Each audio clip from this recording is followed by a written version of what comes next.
कैसे हो मेरे भाई बंधु। आई होप आप सब बढ़िया होंगे, अपनी स्टडीज प्रॉपर तरीके से कर रहे होंगे। स्वागत है आपका एक और नए लेक्चर के अंदर। हेलो वेलकिन हेलो रिंका, जिसके अंदर हम लोग कवर करने वाले हैं आज के टॉपिक के अंदर SN2 रिएक्शन के बारे में। प्रीवियस लेक्चर के अंदर हमने देखा SN1 रिएक्शन के बारे में, सॉरी SN1 रिएक्शन के बारे में हमने देखा। तो चलते हैं SN2 रिएक्शन के ऊपर और फिनिश करते हैं अपना न्यूक्लियोफिलिक सब्स्टिट्यूशन रिएक्शन। उसके बाद हम लोग चालू करेंगे एलिमिनेशन रिएक्शन। ठीक है, तो चलते हैं अपने आज के नए टॉपिक। ये आज का न्यू टॉपिक है हमारा। उससे पहले प्रीवियस लेक्चर के अंदर हम लोग ने सारे टॉपिक कवर किए हुए हैं। और इससे पहले नेक्स्ट प्रीवियस लेक्चर के अंदर हम लोग ने देखा था क्या, प्रीवियस लेक्चर के अंदर हम लोग ने देखा था SN1 रिएक्शन। तो थोड़ा सा एक बार रिकॉल कर लेते हैं SN1 रिएक्शन के बारे में। SN1 रिएक्शन का दो स्टेप प्रोसेस बोलते हैं उसको यूनिमॉलिक्यूलर न्यूक्लियोफिलिक बोलते हैं। क्यों बोलते हैं? क्योंकि इनका रेट ऑफ रिएक्शन ऑर्डर होता है 1 और rate of reaction does not depend on nuclear.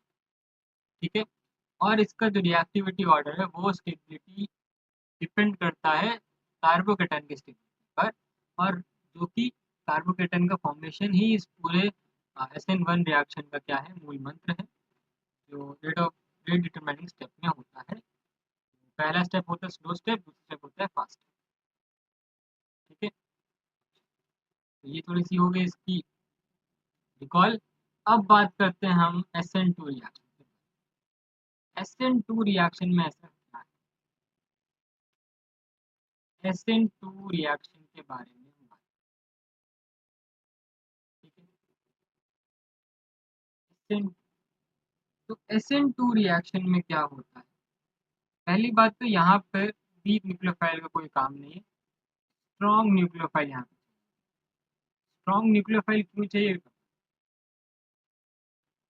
Strong nucleophile हमें इसलिए चाहिए क्योंकि यहाँ पर एक ही साथ दो काम।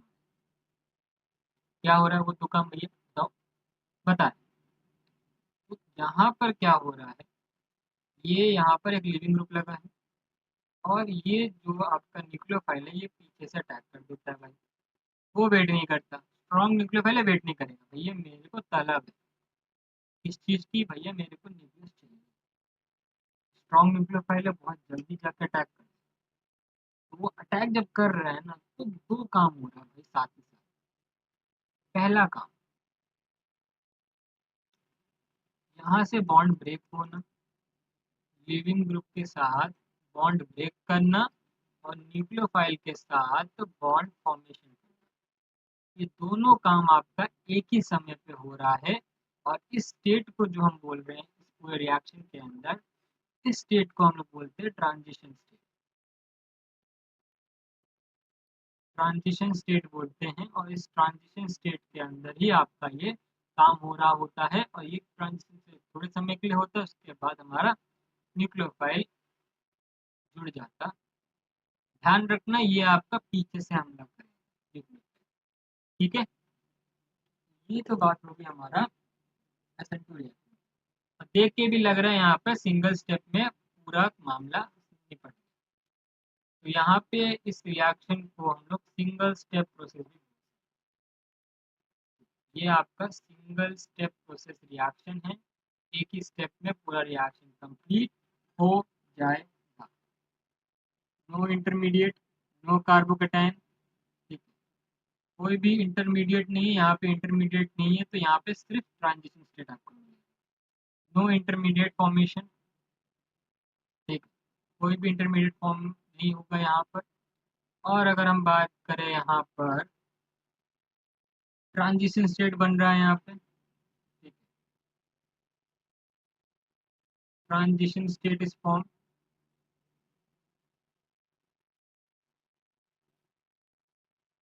Transition state is form. और क्या हो रहा है यहाँ पर? ठीक है, अब बात करते हैं रेट ऑफ रिएक्शन। अब रेट ऑफ रिएक्शन यहाँ पर किस पे डिपेंड करेगा, आप थोड़ा दिमाग वहाँ पे 2 स्टेप प्रोसेस था। पहला वाला स्टेप आपका रेडिटरमाइनिंग स्टेप था, जो कि स्लो स्टेप था, जिसके अंदर आपका बॉन्ड ब्रेक हो रहा था, नॉट बॉन्ड फॉर्मेशन। अगर हम यहाँ पे बात करें, यहाँ पे दोनों एक ही साथ हो रहा है, बॉन्ड ब्रेक भी हो रहा है, बॉन्ड फॉर्म भी। तो अगर हम बात करें बॉन्ड ब्रेक और बॉन्ड फॉर्मेशन की, दोनों साथ में हो रहा है, इसका मतलब ये जो आपका रेट ऑफ रिएक्शन है वो दोनों पे डिपेंड कर रहा है। दोनों पे मतलब ये, दोनों पे मतलब आपका इस पे भी डिपेंड कर रहा है, आपका कंपाउंड के ऊपर भी और न्यूक्लियोफाइल के ऊपर भी डिपेंड। तो इसका ऑर्डर आपको देख के लग रहा है कि दो, ये आपका ऑर्डर हो जाएगा, इसका ऑर्डर हो जाएगा टू।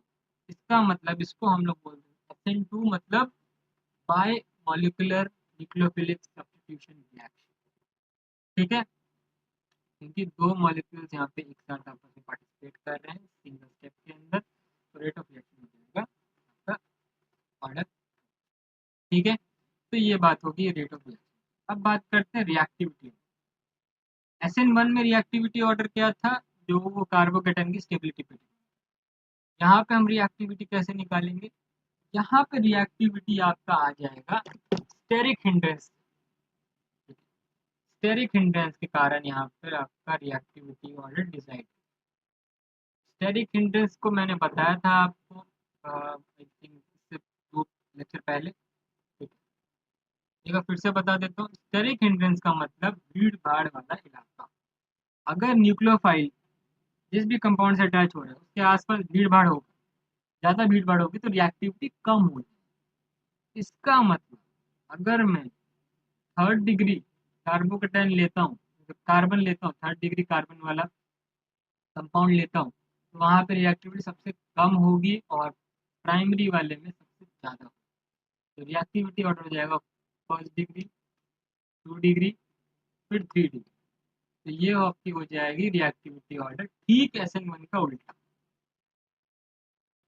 SN1 का उल्टा यहाँ पे चला।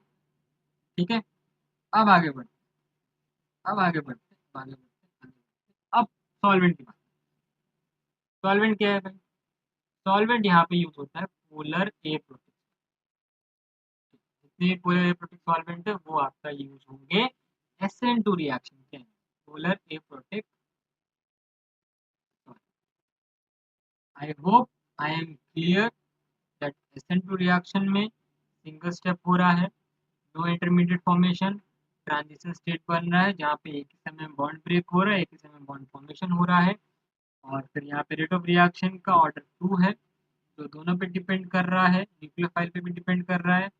रिएक्टिविटी आपकी इन्वर्सली प्रोपोर्शनल स्टेरिक हिंड्रेंस की, जहाँ पे ज़्यादा स्टेरिक हिंड्रेंस होगा वहाँ पे रिएक्टिविटी कम होगी। ऑर्डर लिख दिया है, प्राइमरी, सेकेंडरी, फिर tertiary. Polar aprotic solvent नहीं। आगे बढ़, आगे बढ़ते हैं अब इसकी स्टीरियोकेमिस्ट्री।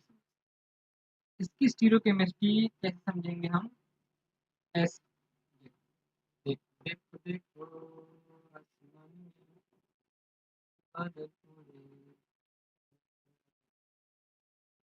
सोचे सोचे okay.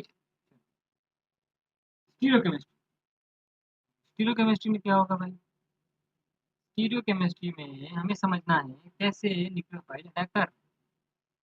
Let's take an example, let's take an example. ये रहा हमारे पास कंपाउंड, प्राइमरी ले रहे हैं क्योंकि प्राइमरी में सबसे अच्छे से रिएक्शन हो पाएगा। ये आपका लग गया एक न्यूक्लियोफाइल, ये लिविंग ग्रुप है आपका, वही जो आपका लिविंग ग्रुप है, ये आपका कंपाउंड है। और ये रहा आपका न्यूक्लियोफाइल, न्यूक्लियोफाइल में लेते हो Cl में। ठीक है, ये आपका न्यूक्लियोफाइल आ गया। अब क्या हो, यहाँ पर एक लिविंग ग्रुप है, यहाँ पे तो बॉन्ड बॉन्ड ब्रेक चालू हो जाए। अब क्या होगा, ये जो है ना, ये आपका पीछे से हमला बोलेगा। जब ये पीछे से हमला बोलेगा ना, सारे हाइड्रोजन डर के भाग जाएंगे। ये इधर आ जाएगा और ये पीछे से हमला करके यहाँ पर अटैच हो जाएगा और OH माइनस को बाहर फेंक देगा।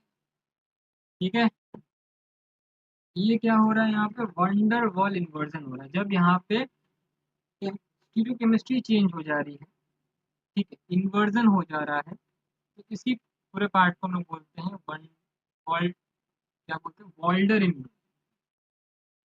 वॉल्डर इन्वर्जन, ठीक है, इन्वर्ट हो गया ना भाई। इसकी लेफ्ट हैंड साइड पे था ना आपका हाइड्रोजन, वो क्लोरीन के इन्फ्लुएंस से राइट हैंड साइड पे आ गए, क्योंकि राइट हैंड साइड में बॉन्ड ब्रेक हो रहा था तो वहाँ पे जगह खाली मिल गई, पलट गए।